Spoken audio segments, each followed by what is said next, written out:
So welcome to the second Level Up workshop. I appreciate you guys taking time out of your day to come here. We have a whole bunch of stuff to go through. I tried to cram as much as I could into this presentation without getting into the weeds on stuff, because definitely with video editing, production, equipment, all that stuff, you could literally spend hours talking through all that stuff. We can do a Q&A session at the end, so if you guys have questions, you can write them down. Yes? You have a question? Oh, you want to close it all the way? Yeah. Okay. I also want to say thanks to Sunbros for letting us use this spot. There's coffee in the back, and there's also some pastries and scones and stuff over here if you guys wanted to grab some munchies while we're working through this stuff. So today we're talking about video ideas and strategies, and I handed out a couple of worksheets for you. We're going to take a couple of breaks through the presentation to be able to fill these out. But the first thing I want to talk to you about is why video is important for realtors. The first thing is people get to know, like, and trust you before they actually get to meet you. This is extremely powerful because we're always on the go, and you want to get yourself in front of new clients, but you can't always do that. So if you're making video content and you're hosting it on social media, YouTube, those types of platforms, your content's out there connecting with people that you don't even know yet. This is an interesting stat. So 73% of homeowners say they're more likely to list with a realtor that uses video to sell property. Like, that is a crazy stat. That may be a little different in this community, just because Flagler Beach, Palm Coast is a little bit older. But if you show that you're strong in your video production and video editing to any of the clients, they're definitely going to have more confidence in you as a realtor to list their properties. You can target out-of-state buyers who do not have any connections here. So when people are looking to buy, the first thing they do is search the area that they're looking to purchase in. So if you're hosting your videos on YouTube and you're doing a thorough description in YouTube, YouTube's actually linked to Google. So Google's like one of the biggest search engines that you can go to search for properties, to search for information on the towns you want to move to. So YouTube almost acts as SEO. And if you ever did a Google search and then video suggestions pop up, if you're ranking high on YouTube, they'll push that over to Google. Another great thing about using video for your marketing and advertising as a real estate agent is you can become a referring agent to out of state, out of the area agents. So just like buyers search for information on the town they want to move to, realtors will also search for their buyers, for their loved ones, friends, family, and they'll reach out to you and say, hey, I have a buyer looking to move to the area. Can you tell me a little bit about it? Maybe make the connection. You have a new referring agent. So what is the most important aspect of good video? So I know what my opinion is, and this could be very subjective, but does anybody want to tell me what they think the most important aspect of good video is? Are they single good video, or are they video? Just like in general, just like the most important thing when you're making video, like what would be the content? Content? The edits? Short form or long form? Could be. Information? Right. So people actually watch. True. So that could be, yeah. So short form and long form are definitely like what you need to look at when you're trying to figure out what type of content you're going to create, right? I think both work, but I think this presentation is focused more towards short term, just short form, just because we're all busy and it's really hard to make long form format consistently. To me, actually, though, it's good audio. Out of all the videos that I've done and out of all of the work that I've done, I've learned that if you're watching a video that has like okay image quality and really good audio, you'll stick it out. Versus if you're watching a video that has good image quality and like terrible audio. If the audio is like clipping where it sounds like distorted, or if you're in a big room and it's really echoey and you can't really hear what they're saying, or the music's too loud, you could be losing viewers because they're like, I can't hear it anyway, I'm just going to go to the next video. Especially like when you're doing short format video and people are scrolling and they're just like, if you don't catch them in that first like 2 seconds, like they're on to the next thing. So that just kind of reiterates what I just said about the good video with poor audio versus good audio with poor video. So a couple of different ways to capture good audio are lavalier mics. So that's what I have on right now. I'm actually recording this as a long format video. So we'll get into what my recording setup is because I think it's really helpful. You could use a shotgun mic, which is pretty much what's on this camera right here. Now this is going to pick up a lot of exterior sounds or sounds that are in the environment and not really isolate the audio like this is going to. This is only picking up right here versus that's going to pick up everything. And then you have a digital recorder. So this is what I used to use. So I used to connect my lavalier mic to this and put this in my pocket, and I would record on this, and then I would sync the audio and the video in post-production, which can be cumbersome and another step that gets really annoying. So what I do now is I actually have this setup right here. It's a DJI mic, wireless mic setup. It is about $350, so it is kind of expensive, but I have the receiver, which is in my pocket. So right here, the lavalier mic's hooked up to my receiver.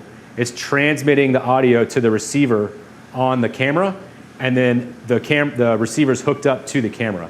So when I go to edit this video, the audio is already done. And I don't have to do many things to it to make it sound a lot better. And even though that just kicked on, you're probably not really gonna hear that in the background because again, the audio is only right here.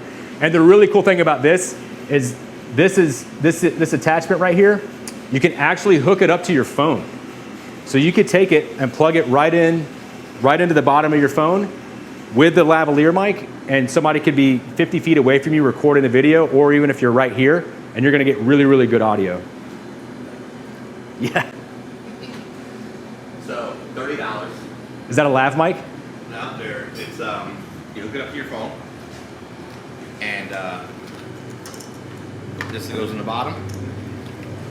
And then the mic plugs up to it? 2 mics. Oh, there you go. So same setup. Same $30. setup. So that's 30 bucks. And it sounds significantly, it's like 10 times less. Yeah, makes it. I mean, it's not going to sound like DJI. Let's face it, but it still makes a big difference when you're like if she's recording me and I'm walking around. And Yeah. I have this here, and this is on the bottom of your phone. Works out perfect. So like if you're doing a listing walkthrough, yeah, so that's actually really good. If you're doing a listing walkthrough and the house has no furniture in it and it's tile floors, the echo is so bad. Even in here, like we have concrete floors, we have a metal ceiling, we have cement walls. It's pretty echoey. But if you could isolate that audio, like you're gonna get a lot more views because people are gonna stay because you have the good audio to keep them in there. So some other aspects of good video are obviously delivery. So you wanna find like your video voice. When you're doing video content, it may be awkward at first when you're talking to a camera and you don't feel like you really know what to say and you're just searching for what to say and trying to make a cohesive sentence that everything makes sense. But if you go back and watch your content, you're gonna be able to refine how you sound and how you present and how you carry yourself and your mannerisms. Because if you're not like 100% in the video, people are gonna pick up on that. They're not gonna really, they're not gonna engage with it as much because you wanna be as authentic as you can be without being like over the top, you know?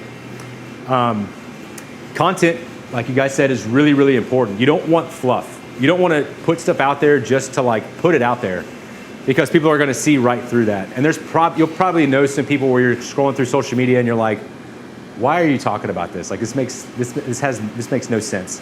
But also, your delivery with the content could make it engaging too.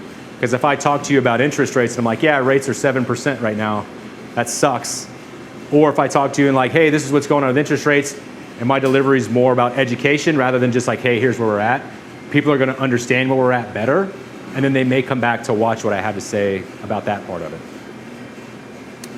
And then video quality is obviously really important too. Like if a lot of the phones and cameras that are out right now, like I have a GoPro here that I still use this thing. It's a Hero 7. They're up to like a Hero 9 right now. The Hero 9 actually has a forward-facing screen, so if you're doing selfies, you can actually see how the shot looks. But I mean, video quality really, it's with the phones and cameras nowadays, like you're gonna have pretty good video quality with almost anything that you use. So now I want to talk about video strategy. So this is something that I've implemented with other real estate agents, and we've refined it to the point where I've basically identified 3 types of video strategy that's going to capture different types of people. So the first one is going to be your entertainment, community events, fitness, outdoors, food, shopping, parks, anything that has to do with city development, anything that has to do with like, you know, did you guys know we have horse riding on the beach down in Matanzas? Like a lot of people don't know that. You know, so things like that that are going to be of more not really real estate value, but maybe like what the benefits are of moving to this area. Obviously, the beach is a great one. Right now, it's 80 degrees outside in March. Like in Montana, it's still snowing, you know? So entertainment's kind of the key to capture an audience. Educational is more to show and flex your knowledge on real estate. So I have a saying, people don't care how much you know until they know how much you care. So if you lead with the entertainment aspect where you're showing the benefit of somebody moving here, or maybe educating people on what the city does, or local events like the Strawberry Festivals this weekend, like people may not know that's going on. And actually, I just learned about it yesterday. But if you make video content on that, and before you go, and then maybe do content at the actual Strawberry Festival, that could get people in. The educational one, though, is more so like market updates, city projects, different types of buying and selling scenarios where you're trying to educate people on what happens during the process. And then activity posts are really important too. And this one reminds people that you're a busy real estate agent. So going to inspections, going to appraisals, when you're doing open houses, whenever you have showings, try to get to the appointment maybe 10 minutes early and just do a quick walkthrough. Be like, hey, I'm at a showing today, waiting on the clients to come in, look at this beautiful house located in the P section or whatever, you know. And that takes, 5 to 10 minutes to shoot, and then you can edit it later. You don't have to post it right then. And that's what this calendar we're going to work on later is going to help with. So right now, what I want you guys to do is turn to the video strategy sheet. And this is where your influence is going to shine, because this is going to be where you guys pick your videos. Now, this is going to be different for everybody. And this, I think, is the most challenging part of video content, is like the ideas. But once you kind of get these ideas out and they're flowing, you can make a notes folder on your phone and then just start going to like if I showed you my notes folder on video ideas right now, I mean, there's got to be 50 in there. But this will kind of help get the creative juices flowing. So I want you guys to take the next 5 to 10 minutes to fill these out, and then we'll jump back into the next part of the presentation. So that's kind of the initial push for video. And then later today, in a little bit, we'll do the calendar too. The calendar is going to be a little more challenging because you're going to have to, it involves a lot more work when it comes to trying to work on this content every day. But so equipment is probably one of the biggest topics you could spend time on when it comes to video stuff. And really the question is, what's your budget? So I went all in on video equipment 2 years ago. And I'm kind of ashamed to admit like how much I've spent. But if I added up the cameras, the audio equipment, the lighting equipment, the computers, the softwares, I have over $15,000 spent on equipment. Now I use it for things other than just real estate, but the majority of the time when I'm shooting content for my business, I'm using my phone. So like I wish I knew up front to focus on delivery and content, and then equipment can come later. But before, I just was all in on the equipment. I get obsessive though about things. I'll break this down by like what you can buy. So phone is probably gonna be the easiest thing to shoot with. You're not really gonna need any mic to get started, because most of the time when you're shooting video with your phone, you're pretty much like right here, and the phones or the microphones on the phones are pretty good to start. They have their own kind of EQ, and they balance all that out for you. It's going to be the fastest one to edit because the file sizes are going to be the smallest, so you can literally edit it on the phone. iPhones have iMovie. I'm sure that Androids have their editing software. But the most important thing is it's easy. Like you already have it, and you can get started on it now. And even if you were to go out and buy a new phone, I mean, the cost is nominal compared to like camera equipment, you know? The next I would say is like action camera. So like a GoPro or DJI has one as well. These are going to be easy to shoot with as well. The audio quality on these are terrible, so you are going to need like a shotgun mic or something to plug into this. Because I don't know if you guys ever heard raw audio from a GoPro, but it sounds like hot garbage. It's going to be a little more difficult to edit because you have to pull the video off of the GoPro and put it on a computer. These files are going to be a little bit bigger than a phone. You could probably edit this on a phone, but it may be a little difficult to put this onto the phone and then edit it in whatever program. But this, I would say, is still relatively inexpensive. I believe GoPros go for like you can get them for like $400 now. So not super expensive. And then the next one on the list is probably where you're going to spend the most money, and that's a body and lens combination.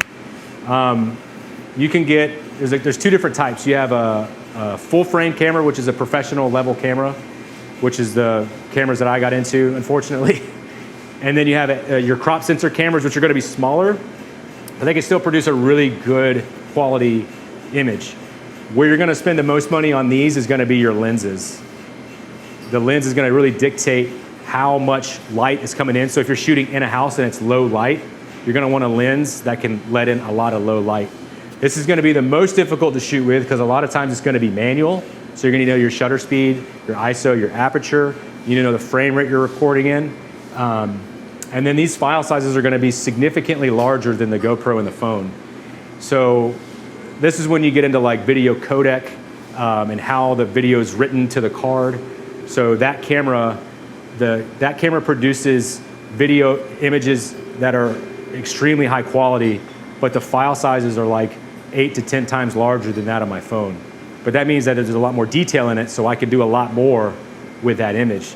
So again, it really depends on like what style of shooting. If you're shooting run and gun, I would say an action camera or a phone would be perfect. If you're doing more studio stuff, maybe it's worth investing into a body and lens camera setup. And you don't have to spend a ton of money on these, but they can get very expensive. Shooting tips. So this is, again, this kind of falls into like delivery, content, just kind of like the overall feel of the video. So framing, you want to make sure your camera's straight, you're in focus, like nothing crazy is going on in the background. If you're out and about, you don't want to set up and then have a lot of stuff going on behind the camera, so now you're distracted when you're trying to do the video. So it's good to start out in a controlled environment, maybe at the house or the office or studio, and then slowly work your way out into the wild.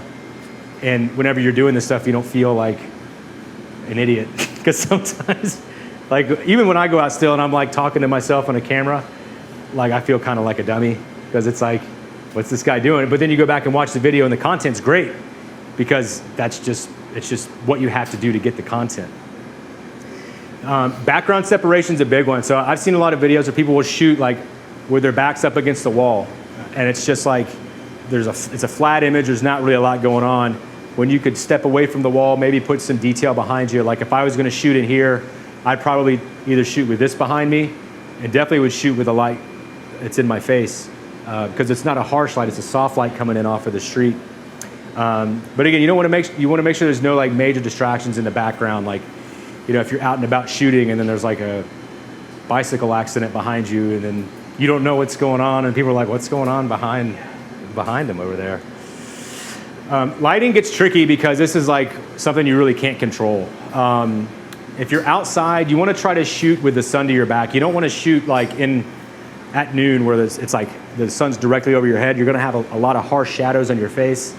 I get a lot of feedback on sunglasses on, sunglasses off when you're outside. Like, dude, if you have no choice and it's like a harsh light and you have to be shooting into the sun to show something behind you, just throw the sunglasses on and just roll with it. But ideally, you want to find either a shady spot or shoot with the sun to your back so your face is shaded. And if you're shooting inside, you want to do the opposite. You want to shoot with a light that's shining on your face. Because if I shoot this way with my phone, you could even do it right now. If you pulled your phone out and you looked this way with the camera looking that way, you're going to be so dark, like you're not going to be able to see your face on the video, and outside is going to be exposed. The phone is going to pick the background in that case to be exposed better because it's so bright. Versus like if you're shooting on a camera like that, you can control what's in focus and what's in frame. And then be smooth. So if you're shooting a house, you're doing a listing walkthrough, the best tip I could give you is hold the phone with two hands. I like to hold it like this and everything's steady. Try to keep the phone at my chest, and then you walk with like a heel toe. So you're not walking out like this. Because if you're walking like this is all shaky. Yeah, and you get a lot of bounce. But if you come in, you pull the phone close to your center mass, and then you heel toe it, and if you're like panning into a room, you're going to get really smooth shots, especially on the new phones because they have a lot of really good image stabilization already built into them. But if you're like running and gunning, you know, and you're doing like a vlog style video, it's not really going to matter because your face is going to be what people are paying attention to the most. So now we get into scheduling. It's probably the most complicated part of video shooting, just because consistency is key, right? Like if you want the most engagement out of your video, content delivery is key, but also like you got to be able to put it out there so people get used to seeing your content. So normally what I try to do is block time every single day to work on some aspect of video. It's either editing, shooting, posting, engaging with the posts on social media, or coming up with creative ideas. Just like blocking that time, putting the phone on Do Not Disturb, and just spending 15 minutes to an hour doing whatever I got to do. Also, if you want to do like the educational videos or something that's more studio-esque, you can shoot multiple videos in one block. You know, maybe grab multiple shirts or outfits and then keep the studio the same, turn on your lights, go over each topic, change your outfit, go over the next topic, and then you could at least shoot 4 to 5 videos that way. I'll do that a lot with TikTok, where it's like, I don't even care if I'm wearing the same shirt or not. Like I'll just shoot 3 or 4 videos in 2 hours and then edit them all right there and then just shoot them out, you know, throughout the following week. You want to create a schedule that's easy to follow. You don't want to set unrealistic expectations for yourself, because this is a huge time commitment. So if you're saying, I'm going to wake up every day at 8 a.m. and I'm going to shoot this content, shoot that content, but you know you're not a morning person, I mean, it's probably not going to work.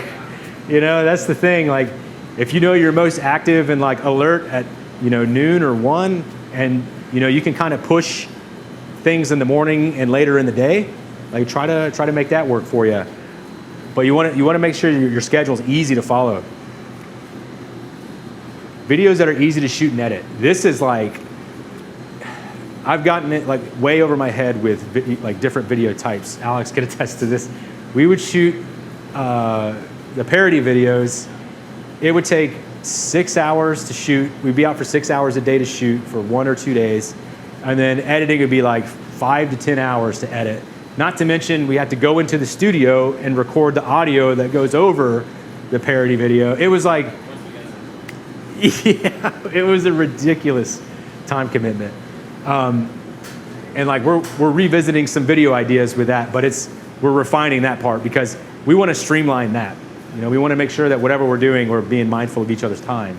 And you want to be mindful of your time too, because if you're setting unrealistic expectations for these videos and like making content that's really difficult to shoot and edit, you're not going to do it consistently. That's the bottom line. And most importantly, you want to create videos that you're interested in, because you're going to be excited to share the content with your audience.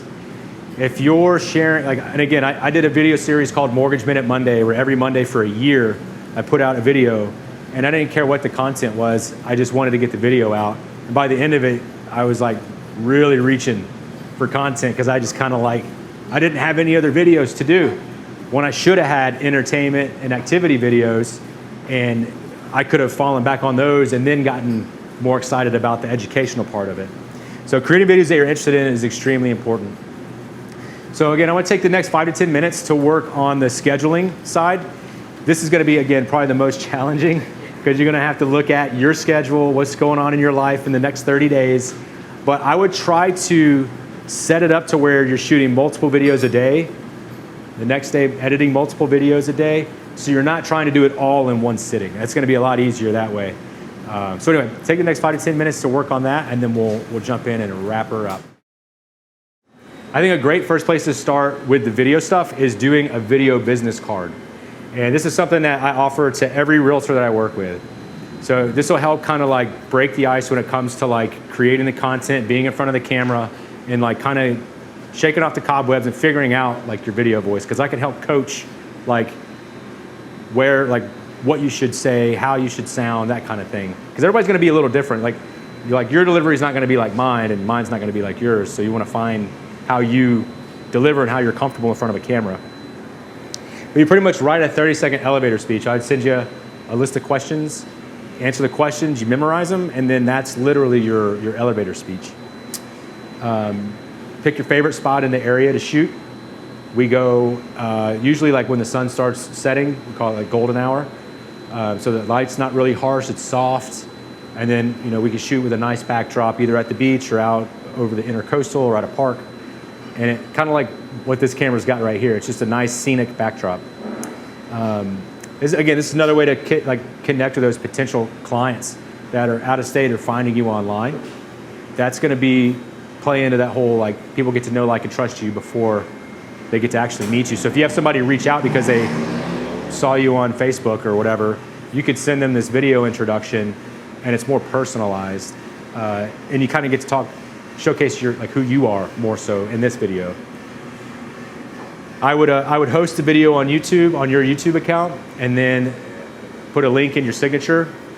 Normally what you could do is you could put a picture. So like a thumbnail is like a video image. So like whatever your video image on YouTube is, put it in your email signature with a play button over it. I can show you how to make that in Canva. And then make the image linked to that video. And I would put in your email signature for every email that you send out. So even if you don't know somebody and they send you an email and you email them back, they just automatically have your introduction video. Excuse me. Send it to, again, out-of-state buyers. You could use it as introduction to referring agents from out of the area, just so they kind of get a feel for who you are.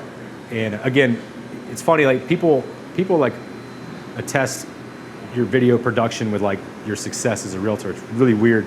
Like when I'm putting out a bunch of videos, people are like, bro, you're killing it. And it's like just doing normal stuff, you know? But you're more visible. So the more visible you are, the more you kind of capture people's attention. And then again, link the email and the video in your email signature, and that's going to help really drive that point home on connecting with those people and then getting to know who you are without you even like really talking to them, which to me is super cool. So final thoughts. We'll wrap it up today with some of my final thoughts. Don't be afraid to try new things, new video formats, new settings, new topics, interview style videos. I would just try it and see what works. If you stick to one type of video like I did with my Mortgage Minute Monday videos I did years ago, that's going to only talk to one type of person, and a lot of other people, they'll scroll right by it. They won't even care. So trying new stuff and having variety is really going to engage people. Don't be afraid to look like a dummy, especially when you're out like recording a video and you're walking around, you know, and you're like, hey, people are going to look at you like you're weird, but you want to focus on the end result, because the end result is going to be well worth it. I'm telling you guys, I've been shooting videos, actually with Alex, he was here, he could tell you, where people were literally yelling out of their car at us because we were shooting one of those videos and, you know, saying really mean stuff. And to me, it didn't affect me because I knew that video was going to be funny and we wanted to make it. So, I mean, it sucks like dealing with it, but most people are pretty nice about it, but they'll just look at you funny. Don't be afraid to mess up. Like, I can't tell you how many times I start trying to make a video and I'm just like caught up on one word, and then I have to do it over and over and over, 10 or 15 takes. You know, sometimes if you leave it in, people will appreciate it more because they know you're not perfect. You know, so if you leave in the mistakes and let's try that one again. Like, you know what I'm trying to say. But I mean, that's just a part of the process. Like as you get more comfortable with it, you'll learn like, okay, like I stumble when I say this word, so maybe I shouldn't. Let's just stay away from this vocabulary and focus on this. And then like practice too. Like if you know what you're going to talk about, like this presentation, I did a whole like dry run yesterday to make sure that, you know, my timing's right. Everything was like, I wasn't going to run over, wasn't going to be under time. I just wanted to make sure that delivery was going to be there. So just doing a full dry run too of your videos may help, instead of like thinking about it, because when you think about it and then you start trying to get the words out, like you start getting tripped up. But if you just keep doing the dry run, you'll work a lot of the kinks out up front. Don't focus on buying expensive equipment. Learn from me. Learn from my mistakes. $15,000 in camera equipment. Like, trust me, I use it. That's the thing. I use it. I use it for real estate. I use it for some other stuff that I do, and I really enjoy it. It's a passion of mine, and you don't have to go that crazy though. You really don't have to go that crazy. But I mean, the main thing is like have fun with it. If you're having fun and if you enjoy the content that you make, like it's a win because other people are going to pick up on that. If you're putting stuff out and you're like, it's fine, like whatever, people are going to pick up on that too. So if you're making that content that you really like, it's gonna perform a lot better. And especially with that consistently putting it out, you're going to build an audience that expect to see you weekly. And this was probably most important. Done is better than perfect. As long as you're putting the content out there, it's way better than trying to make it perfect. You don't have to have the most expensive recording equipment and software and computers and where I blinked in this take and I didn't want to blink until after I said this. Like, just let it go, man. Like, shoot it, get it done. I tell you, one of the most successful videos I've had, like, I just winged it pretty much, and it worked because it was just authentic and it was 1 or 2 takes and I had it done, and it was like, all right, that's good. I'm going to move on to the next thing. Of course, you don't want to sound like an idiot on camera, but you want to be able to consistently put out that content, and just know you can always have another at bat. You don't have to have it home run and that's the thing, dude. When you get a home run and you expect the next one to be a home run, that's tough. But you got to keep putting it out there. You got to keep taking your swings. So anyway, thank you guys. I appreciate it. Questions and answers.